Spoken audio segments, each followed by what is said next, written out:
नाज़रीन, खबरें अब तफसील से। मुल्क की राजधानी दिल्ली में वज़ीर-ए-आज़म नरेंद्र मोदी ने कुछ खास अंदाज में रक्षाबंधन का त्यौहार मनाया।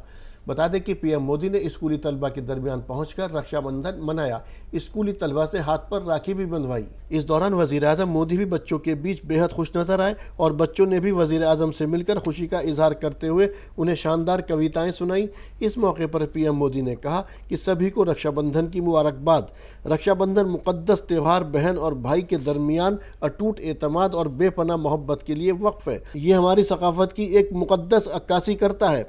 उन्होंने आगे कहा कि मेरी ख्वाहिश है कि ये त्यौहार हर एक की ज़िंदगी में प्यार, हम आहंगी और हम आहंगी के जज्बात को गहरा करे। नाज़रीन, अगली खबर उत्तर प्रदेश से। उत्तर प्रदेश के वज़ीर आला योगी आदित्यनाथ ने यूपी के ज़िला बाराबंकी और गोंडा में सैलाब मुतासिर इलाकों का दौरा किया। इस दौरान उन्होंने सैलाब मुतासिर इलाकों का फ़िज़ाई और ज़मीनी जायज़ा भी लिया। साथ ही राहत और बचाव कामों का भी जायज़ा लिया। इसके अलावा सीएम योगी ने सैलाब मुतासरीन से मुलाकात की और इमदादी सामान भी तकसीम किया। इस दौरान सीएम योगी ने कहा कि आफत के वक्त रियासती हुकूमत पूरे अज़्म के साथ लोगों के दरमियान मौजूद है। राहत और बचाव के लिए हर तरह की मदद फराहम की जा रही है। आज रक्षाबंधन का पावन आयोजन भी है और रक्षाबंधन के इस कार्यक्रम में भाई बहन के पवित्र पर्व के साथ ही रक्षा का जो एक पवित्र बंधन है, उस पवित्र बंधन के प्रति राज्य सरकार की तरफ से आप सबको आश्वस्त करने के लिए मैं स्वयं बाढ़ प्रभावित क्षेत्रों के पीड़ित परिवारों से मिलने के लिए आया हूं। आप सबको मैं रक्षाबंधन की हृदय से बधाई देता हूं।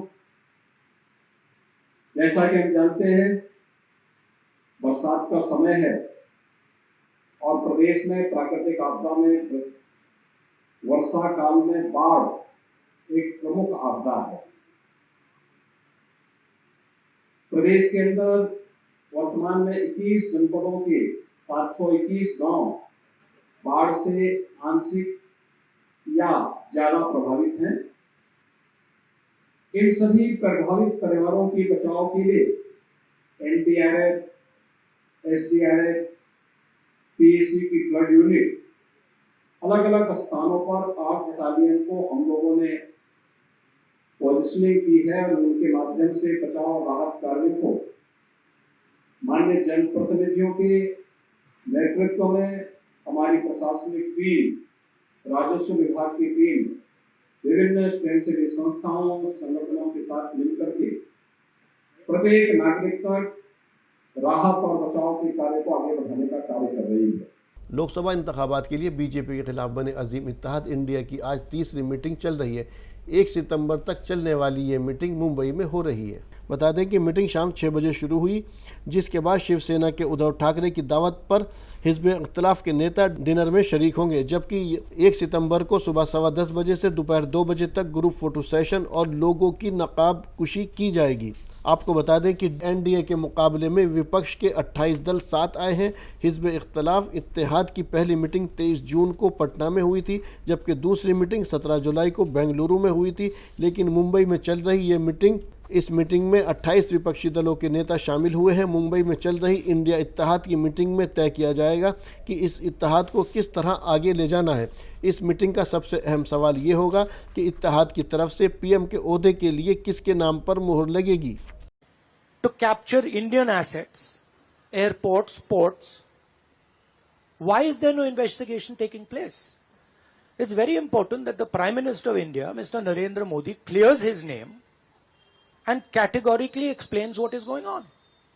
At the very least, a JPC should be allowed and a thorough investigation should take place. I don't understand why the Prime Minister is not forcing an investigation.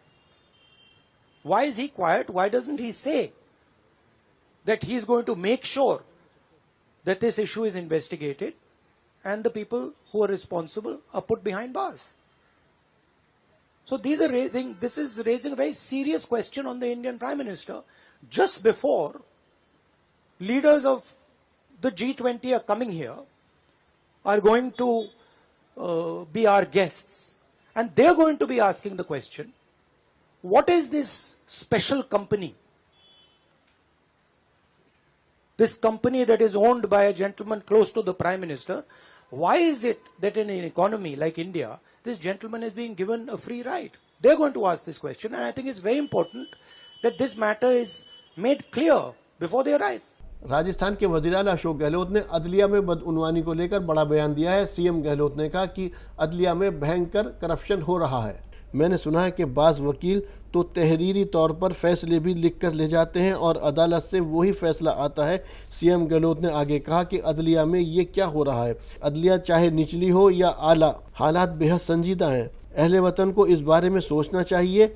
CM Ashok Gehlot ने ईडी, सीबीआई, इनकम टैक्स पर बयान देते हुए कहा, अब तो ये लोग भी इशारा कर देते हैं, कहते हैं कि अपने फ़ोन संभाल लो, 15 मिनट में आएंगे। लोकसभा इंतखाबात से कबल कांग्रेस ने दिल्ली में एक बड़ी तब्दीली की है। पार्टी ने दारुल हुकूमत में नए रियासती सदर का तकर्रुर किया है। कांग्रेस ने अरविंदर सिंह लवली को दिल्ली कांग्रेस का नया सदर बनाया है। बता दें कि यह जिम्मेदारी अनिल चौधरी के पास थी, लेकिन अब पार्टी आला कमान की जानिब से नया हुक्म जारी होने के बाद अरविंदर सिंह लवली फौरी असर से पार्टी के रियासती सदर होंगे। कांग्रेस जनरल सेक्रेटरी केसी वेणुगोपाल ने एक खत जारी करते हुए अरविंदर सिंह लवली को दिल्ली कांग्रेस का नया सदर मुकर्रर होने की इत्तला दी।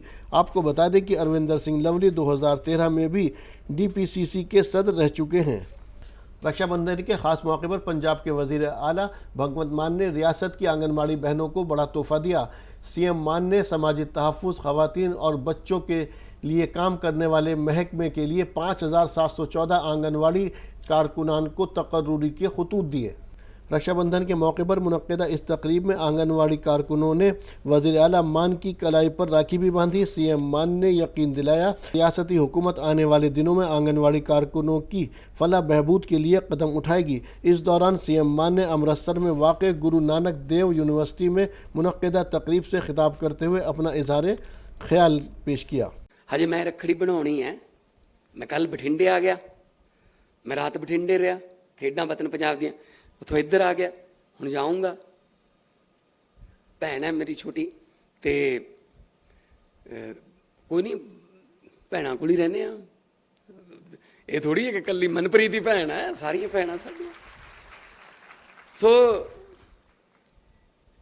फर्ज ये बनता साडा कि असीं निज नूं त्यागीए, समाज नूं उपर चकीए।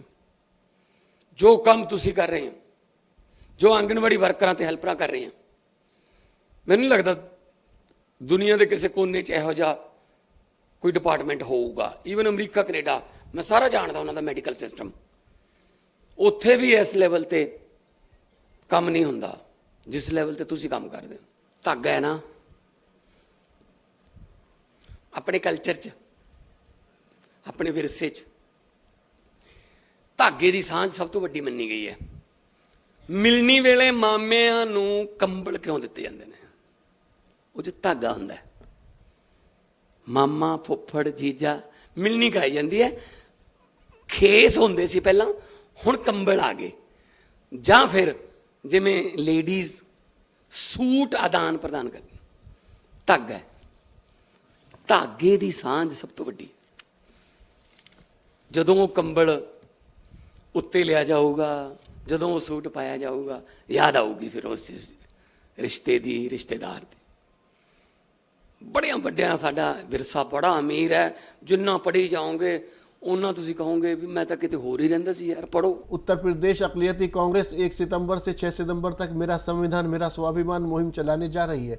इस मुहिम के तहत यूपी अक़लियती कांग्रेस आइन में तब्दीली की कोशिशों के खिलाफ दलित और मुस्लिम बिरादरी के 5 लाख दस्तखत इकट्ठा करेगी। इस मौजू को लेकर उत्तर प्रदेश अक़लियती कांग्रेस कमेटी के चेयरमैन शाहनवाज आलम ने तफसील से बताया। क्या कुछ कहा उन्होंने, आइए सुनते हैं। देखिए, 1 सितंबर से 6 सितंबर तक उत्तर प्रदेश अल्पसंख्यक कांग्रेस एक अभियान चलाने जा रहा है जिसका नाम है मेरा संविधान मेरा स्वाभिमान, जिसके तहत 5 लाख हस्ताक्षर इकट्ठा करने का लक्ष्य है। भारत के संविधान को बदलने की साजिशों के खिलाफ विवेक देबरॉय, जो प्रधानमंत्री के आर्थिक सलाहकार हैं, पिछले दिनों उन्होंने लेख लिख करके एक तरह से धमकी दी कि संविधान को बदल दिया जाना चाहिए। ये संविधान विरोधी उनका कृत्य था। इसको लेकर के 21 तारीख को हर ज़िले से मुख्य न्यायाधीश जी को ज्ञापन भेजा गया कि इसको स्वतः संज्ञान लीजिए, इस पर कार्रवाई कीजिए, लेकिन ऐसा कुछ भी नहीं हुआ। अब हम लोगों के बीच जा रहे हैं और इसमें हस्ताक्षर इकट्ठा करेंगे, पर्चा वितरण भी होगा, जिसमें ये बताया जा रहा है कि भारतीय संविधान को बदलने की कोशिश भारतीय संविधान के लागू होने के चौथे दिन से यानी कि 30 नवंबर 1949 से ही भारतीय जनता पार्टी ने शुरू कर दिया था। अटल बिहारी वाजपेयी की सरकार में भी एक कोशिश हुई थी, लेकिन पूर्ण बहुमत नहीं था, इसलिए उन्होंने एक आयोग तो गठित किया, उस पर कोई काम नहीं कर पाए। लेकिन जब से मोदी सरकार प्रचंड बहुमत के साथ आई है, ये समतावादी संविधान को बदल करके उसकी जगह एक गैर बराबरी वाला विचार थोपना चाहती है, जिसके खिलाफ कांग्रेस पार्टी और ये पूरा देश लड़ेगा।